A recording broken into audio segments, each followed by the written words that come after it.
পাক হানাদার বাহিনীর থেকে দেশকে মুক্ত করতে না পারলে আমাদের মুক্ত হব না, আমরা গণতন্ত্র ফিরে পাবো না, আমাদের অর্থনৈতিক মুক্তি পাবো না, আমাদের ন্যায় বিচার প্রতিষ্ঠা হবে না। ন্যায় বিচারের জন্য আমরা সেদিন যুদ্ধে ঝাঁপিয়ে পড়েছিলাম। একদিন রাত্রেবেলা আমার সহকর্মীদেরকে নিয়ে, যোদ্ধাদেরকে নিয়ে আমি যুদ্ধ করছি। সম্মুখ যুদ্ধে সারা রাত যুদ্ধ চলছে।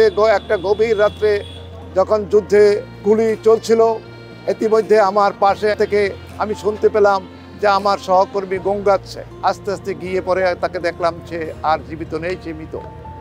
তখন তাকে আমি ধরে স্থির হয়ে গেলাম অর্থনৈতিক মুক্তি এবং গণতন্ত্র এবং ন্যায় বিচার প্রতিষ্ঠা হোক।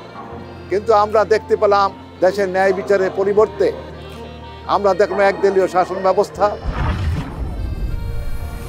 বাংলাদেশে স্বৈরা শাসন এবং অপশাসন, রাষ্ট্রের সকল শ্রেণীর নাগরিকরা বৈষম্যের শিকার হয়েছিল। এই বৈষম্য বিরোধী ছাত্র আন্দোলনে আমরা সেজন্যই যুক্ত হয়েছিলাম। 18ই জুলাই যখন যৌথ বাহিনী আমাদের বিশ্ববিদ্যালয় ক্যাম্পাসের সামনে অবস্থান নেয় এবং এক পর্যায়ে আমরা বাংলা ব্লকেট বাস্তবায়নের জন্য যখন রাস্তায় নামি, তখন আমাদের উপরে নৃশংস হামলা করে এবং আমরা প্রায় 2 থেকে 3 ঘন্টার সম্মুখ যুদ্ধে বলা যায়, সম্মুখ যুদ্ধ জয় করে আমরা বরিশাল বিশ্ববিদ্যালয়কে প্রথম স্বাধীন বিশ্ববিদ্যালয় হিসেবে ঘোষণা করেছিলাম। আশা করি যে আমরা আমাদের যে লক্ষ্য বৈষম্যহীন বাংলাদেশ গড়ার পথেই এগিয়ে যাচ্ছি।